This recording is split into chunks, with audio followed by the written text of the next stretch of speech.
सरस्वती जी और उनकी बहू रश्मि के बीच एक दिन बहस छिड़ जाती है।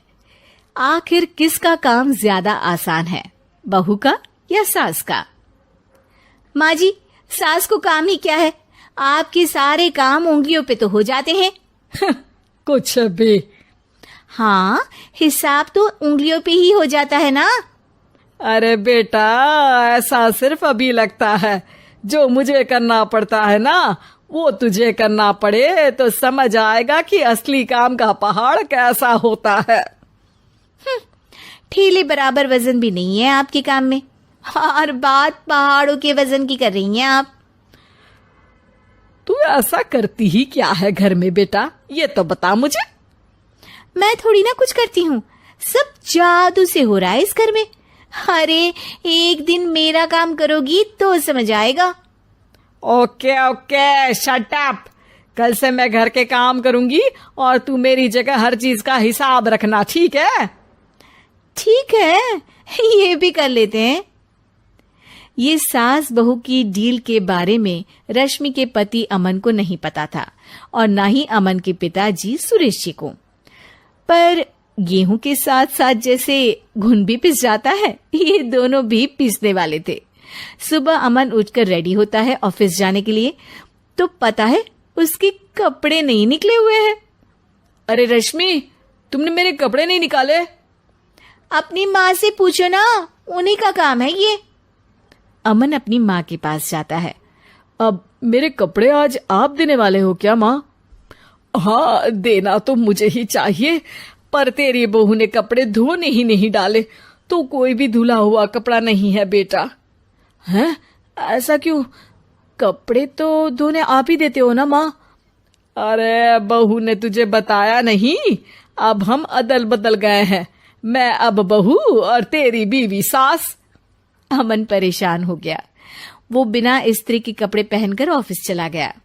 सरस्वती जी अपने घुटने के दर्द के कारण झुककर घर साफ नहीं कर पा रही थी और ना ही खाना बनाना याद रख पाई। उधर रश्मि पहले ही दिन घर की चाबी घुमा चुकी थी और 300 रुपए का हिसाब अलग नहीं मिल रहा था।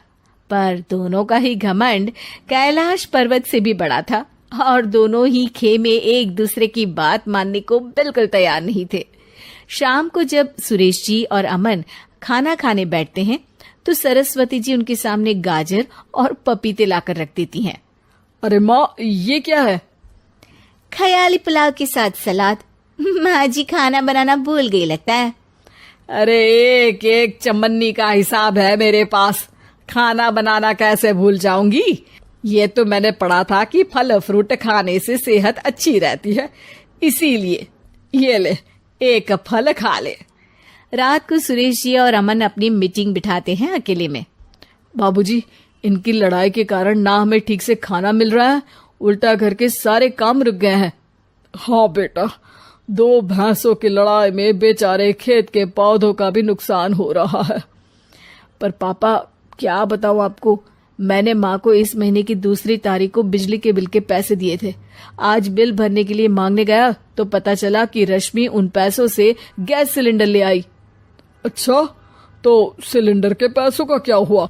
अब सिलेंडर के तो कोई पैसे नहीं थे बाबूजी, हमारे घर पर गैस की पाइपलाइन लगी है ना। बेटा, इन दोनों का कुछ करना पड़ेगा, नहीं तो अपने घमंड के चक्कर में पूरा घर बर्बाद कर डालेंगे ये दोनों। अमन और सुरेश जी काफी सोच विचार के बाद एक निष्कर्ष पर पहुंचते हैं।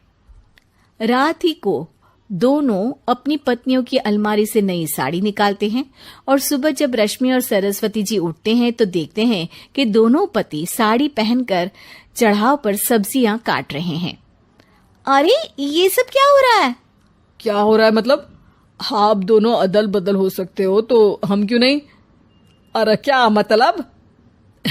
नहीं नहीं, मेरी भी बचपन से किसी की बहू बनने की इच्छा थी, तो आज से सरस्वती तुम बड़ी बहू, मैं मिडल बहू और अमन छोटी बहू। अरे लेकिन सब घर पर बैठ जाएंगे तो कमाएगा कौन? ये घर कैसे चलेगा?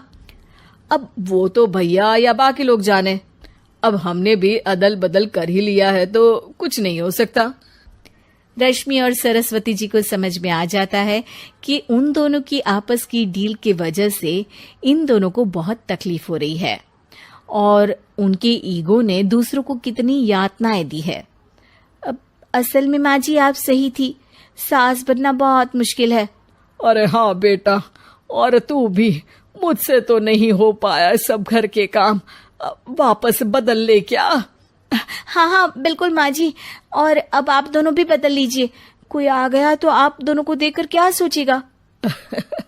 अच्छा है, आप दोनों के समझ में ये बात तो आई, मैं फटाक से कपड़े बदल लेता हूँ। अरे रुक जा बेटा, एक फोटो ले लेती हूँ तेरी, मेरी बेटी होती तो तेरे जैसी ही दिखती साड़ी में।